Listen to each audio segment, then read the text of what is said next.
Hola, mi nombre es Mario Sarabia y hoy día en este video estamos con un tema especial que es introducción a la física universitaria. Muchos de mis alumnos, exalumnos que ya los tenía en la academia me dijeron: Mario, hazte algunos videos de introducción a la física universitaria. Yo que ya ingresé a la agraria, yo que ya ingresé a la uni, yo que ya ingresé a San Marcos, estoy sufriendo un poco en eso y necesito un reforzamiento de ello. Así que estos videitos y una serie de videos más que se vienen va a atacar ese punto, la física universitaria. Espero que te agrade, no te olvides compartir, y hoy día estamos viendo vectores en el espacio. Así es que vamos a darle like a este video, compártelo y vamos a verlo. This is how it's gonna be. This is what you think of me. It's going down like I told you. This is how it's gonna be. I'll be the last man standing here. Hablemos acerca de los vectores en el espacio, lo que se conoce como vectores en R3. Un vector normalmente a nivel preuniversitario lo habíamos visto en el plano, ¿no? Con componentes en el eje X y componentes en el eje Y. Pero a nivel universitario, ya de repente en la primera parte, en lo que sería la introducción a la física universitaria, vamos a ver algunos casos de vectores, pero ya en el espacio. Por ejemplo, tenemos este vector que le vamos a denominar el vector V, con su vectorcito, su flechita arriba para que indique que es un vector. Y este vector V se puede descomponer en los tres ejes coordenados, serían sus tres componentes en los ejes. En el caso, por ejemplo, del plano, el vector se descomponía de repente formando un rectángulo o un cuadrado o quizás un paralelogramo, dependiendo del método que tú usabas. En el caso del espacio, la figura que va a estar relacionada con la descomposición sería un paralelepípedo en términos generales. También puede ser un cubo, siempre y cuando todos los lados sean iguales o todas las componentes del vector sean iguales. En este caso estamos viéndolo de forma genérica.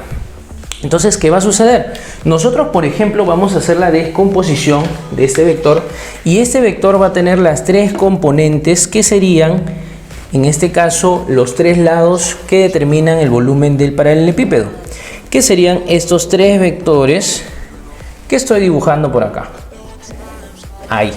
Entonces, esos tres vectores vienen a ser las componentes de este vector. Por lo tanto, acá tendremos la componente que vamos a llamarle V sub X, pues también es un vector, y esta de acá sería la componente del vector V sub Y, también es un vector, y esta por acá sería la componente V sub Z, que también es un vector. Muy bien. Cabe resaltar que en los ejes coordenados también vamos a necesitar lo que son los vectores unitarios, un tema que ya era conocido. En el caso del plano hablábamos de los vectores unitarios IJ, pero en el caso del espacio, ¿qué vectores unitarios estaremos usando? Estaremos usando el I y el J, pero aumentaremos un vector unitario más que correspondería al eje Z. En el eje X sería el vector unitario I, en el eje Y sería el vector unitario J y en el eje Z sería el vector unitario K. Y estos serían tus tres vectores unitarios con los cuales vamos a definir a un vector en lo que llamamos su forma vectorial. Muy bien, entonces ahora este mismo vector que ya lo tenemos acá expresado se puede representar de esta forma. Este vector V, esto sería su expresión vectorial, sería expresado como esta componente en el eje X, acompañado del vector unitario. Entonces sería V sub XY más esta componente acompañada en el eje Y, acompañado de su vector unitario. Entonces sería V sub Y J más esta componente en el eje Z, acompañado de su vector unitario, V sub Z, en este caso K. Y listo, y ya tendrías, por ejemplo, la representación de este vector a partir de las componentes en el espacio. Ahora, debes entender también que un vector se puede representar, por ejemplo, en el plano como un par ordenado. Y en este punto, en este concepto, en esta parte del tema, se puede representar al vector como un punto de tres componentes. Es decir, el vector V sería, por ejemplo, V sub X, punto y coma, V sub Y, punto y coma, V sub Z. y esto también estaría representando al vector, ¿no? Quiere decir que estas son las componentes. Recalcar, por ejemplo, también por temas de definición, que nosotros llamamos el eje X el eje de las abscisas. Bueno, eso lo conocemos. Llamamos el eje Y el eje de las ordenadas. ¿Y cómo se llama el eje Z? El eje Z se llama el eje de las cotas, ¿ya? Cotas. Entonces, esta, por ejemplo, era el eje de ordenadas. Vamos a colocarlo. Ordenadas. Eje de ordenadas. Ahí está. Este de acá era el eje de las abscisas. Abscisas. Muy bien. Y este de acá viene a ser el eje de las cotas. Eje de cotas, así se le conoce. Para darle una definición más genérica y más completa, ¿no? Muy bien. ¿Qué otra forma o qué otras propiedades podemos sacar de este vector en el espacio, ¿no? En lo que se conoce como R3. ¿Ya? ¿Qué otras propiedades se pueden sacar? Por ejemplo, si nosotros queremos hallar el módulo de este vector, lo podemos hallar con el cálculo de estas componentes, con el cálculo de estas tres componentes que ya tenemos. Entonces, si nosotros queremos calcular el módulo de ese vector v, el módulo de ese vector v lo podemos calcular como la raíz cuadrada de la primera componente elevado al cuadrado más la segunda componente elevada al cuadrado más la tercera componente elevada al cuadrado. Ojo, esto no es Pitágoras espacial. Lo he escuchado muchas veces que dicen, profe, ¿eso es un Pitágoras espacial, Mario? No, no es un Pitágoras espacial. Esto se llama cálculo de la norma. Eso es el nombre que recibe en ya un estudio formal de la física a nivel universitario. Esto se llama norma de un vector, ¿sí? Esa es la norma de un vector. Ahora, muchos van a decir de repente, profe, yo recuerdo que cuando vimos vectores, yo lo podía descomponer a partir de las razones trigonométricas seno y coseno. Acá también se podrá hacer lo mismo, acá también se puede hacer ese concepto a partir de seno y coseno, y la respuesta va a ser sí, pero no con el seno, sino con el coseno. ¿Cómo vamos a hacer eso? Mira, este vectorcito v está formando ángulos con los ejes coordenados. Por ejemplo, acá este vectorcito v con el eje de las x está formando un ángulo, vamos a llamarle alfa. Este mismo vector v con el eje de las y está formando un ángulo que le vamos a conocer como beta de repente, y con el eje z estaría formando un ángulo que sería el ángulo teta. Muy bien, entonces son tres ángulos que están formados con cada uno de los respectivos ejes coordenados. Entonces, si nosotros queremos, por ejemplo, conocer las componentes, digamos que tú tienes el módulo de ese vector, tienes los ángulos, pero no tienes las componentes, entonces también se puede hallar, también se puede conocer. Esta componente v sub x lo vas a poder hallar como el módulo del vector por el coseno del ángulo que forma con su eje, coseno de alfa. De la misma manera, si tú quieres calcular la componente v sub y, harías el mismo procedimiento. Se puede calcular como el módulo del vector, o lo que ya sabes ahora que se llama norma, por el coseno del ángulo que forma con el eje. Entonces, coseno de beta. Y la misma idea sería con el eje o la componente en el eje z. El v sub z sería el módulo del vector por el coseno del ángulo que forma con ese eje, que sería el coseno de teta. Listo. Ok. Listo. Entonces, ahora ya tenemos las componentes en función del módulo y de los ángulos que forman con los ejes. Estos cosenos, ¿no? Muchos van a decir, Mario, pero todos salen cosenos. Así es. Todas las formaciones en el espacio vas a utilizar el coseno. Y esos cosenos se llaman cosenos directores. Ese es el nombre que recibe. Esto se conoce acá como cosenos directores. Y se le llama así porque Gracias a esos cosenos podemos conocer las componentes y por ende también conocer la dirección de un vector. Eso se llaman los cosenos directores.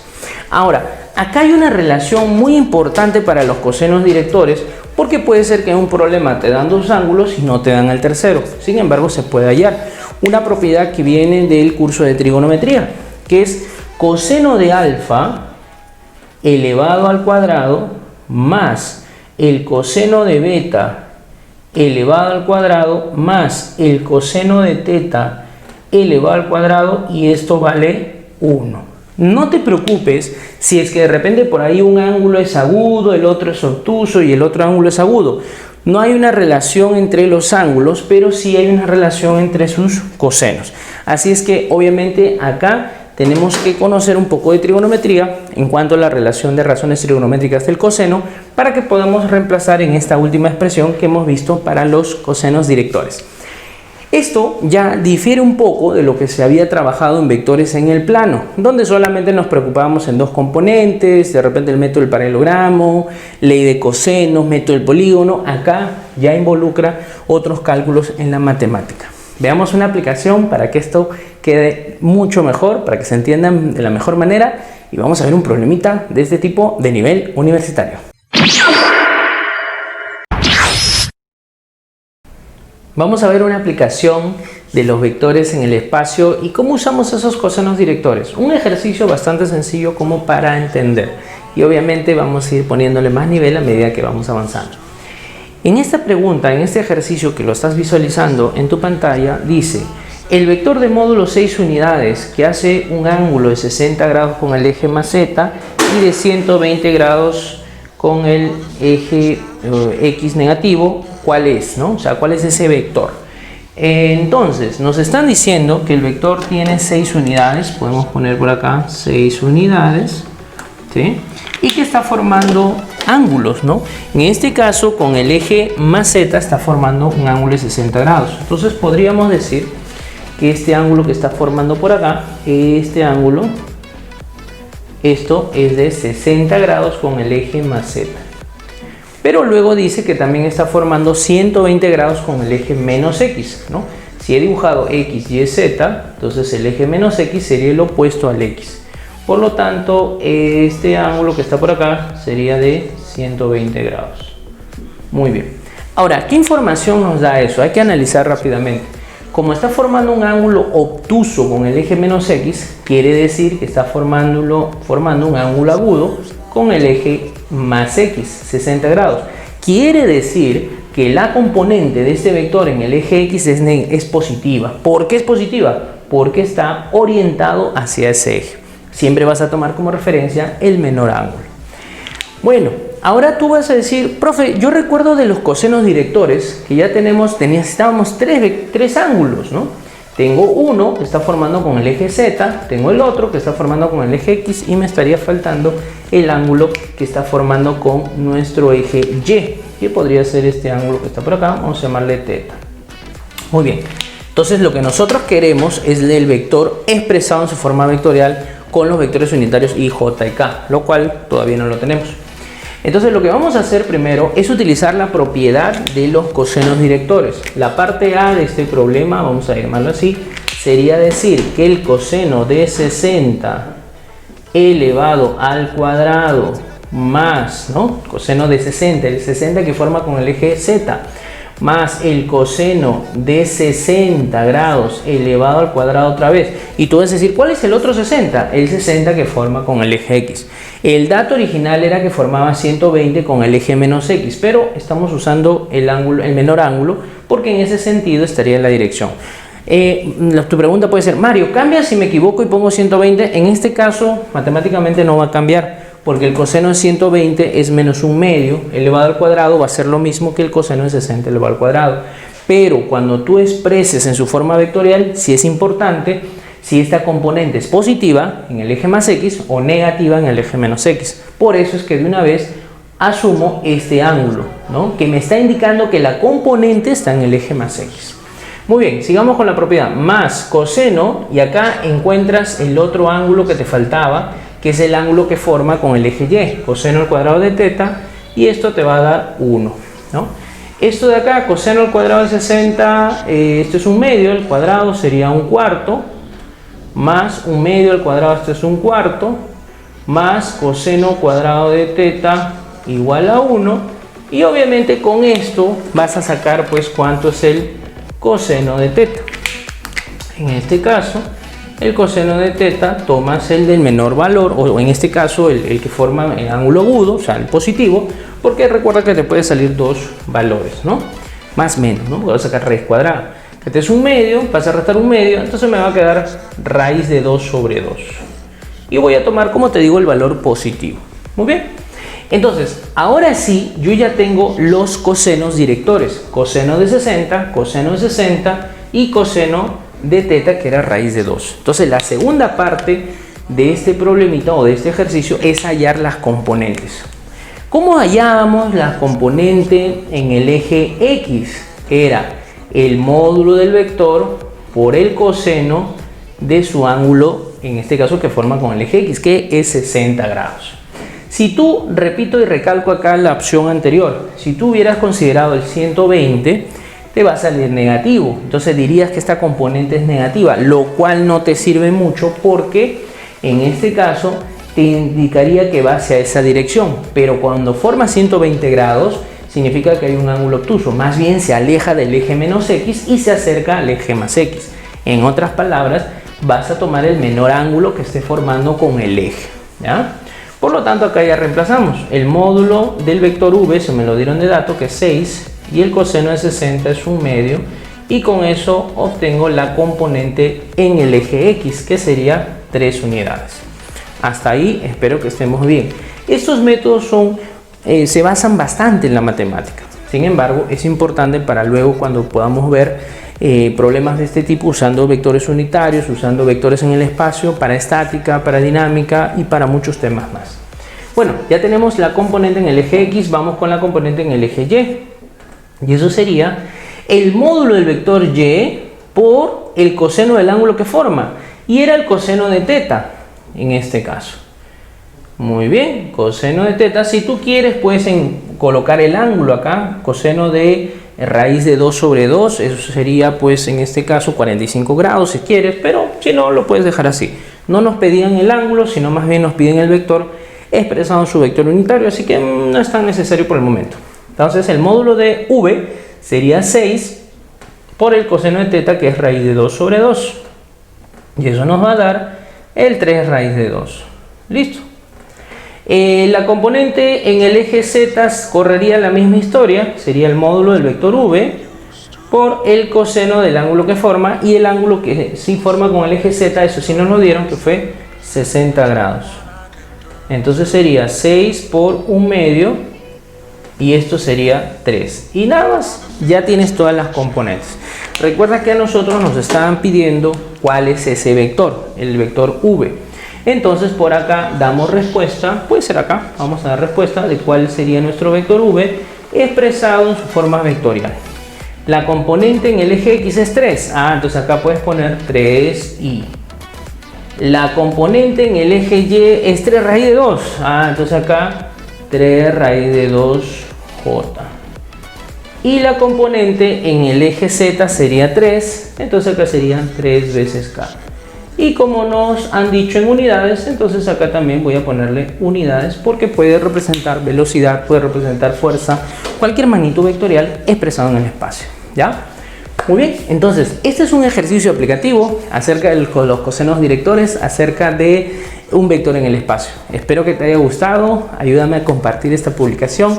No te olvides dejar tu suscripción en la campanita para que este canal pueda crecer mucho más y así me ayudes a formar, en este caso, más videos, crear más videos, más contenido para ustedes. Pero ayúdame a crecer esta comunidad.